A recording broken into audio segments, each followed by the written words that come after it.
Well, this morning, all the talk, of course, is on Hurricane Laura, and it's interesting that it is now on land, okay, but not completely, and it maintains the hurricane force winds. Exactly. And I mean, she's moving so fast that we're still able to hold on to a hurricane type strength. Right now coming in as a Category 3, and even if the whole storm is over land and it still has those high wind speeds, it's still going to be categorized as a hurricane until the winds go down and decrease. And that doesn't mean the rain's going away, and there will still be heavy gusts. I mean, really continuing to deal with a lot of gusty conditions and a ton in the way of rainfall. This isn't just impacting areas right along the coastline. This is going to be an inland power outage as well as inland flood issues as we go throughout the next several hours. Let's take a look where we are looking at Laura.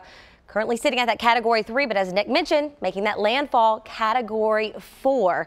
Winds right now 120 miles per hour, moving north at 15. And here's a closer look. You can actually see right where she eased her way up into Cape Charles. We've been talking about this for a while. This is an unsurvivable storm surge.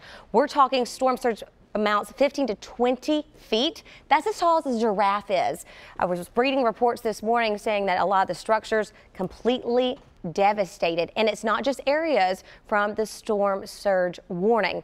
You deal a lot with rain, wind, and even some spin up tornadoes, which we're keeping a very close eye on along the coast right now. But let's talk about the wind impact for us right here at home. As we go throughout the next several hours, she is going to continue to head on land, losing the fuel of that warm Gulf water. So we will decrease in strength, because remember, that warm water is what keeps a hurricane sustained. Once we get on land, you do end up missing that. And of course, that does aid in the decrease in the way of strength. As we go to Friday, right around 9:45 in the morning, of course, this exact track isn't the gospel, but a good indication. You're looking to be over in Arkansas. Then she's going to take this easterly movement. And if you look at the track itself, it does look as if we're missing out. But if you take a look at the winds, we're still talking about winds gusting around 36 miles per hour.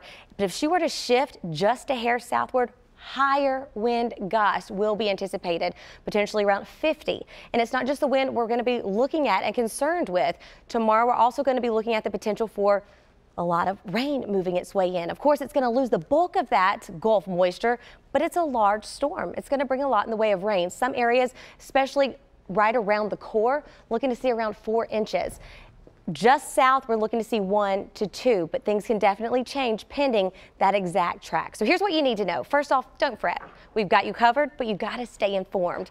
Our main concerns are going to be wind, damaging winds at that, and that's going to continue to stay with us even if it's not raining. And of course, we've got quite a bit in the way of flood potential. When it comes to the severe risk, the SPC has issued a 2 out of 5, and then on Saturday a 1 out of 5 moving its way in. So make sure you're staying tuned to the forecast. You've got multiple ways to get information, and just know where exactly you're going to go. Today, we've got some clouds moving in.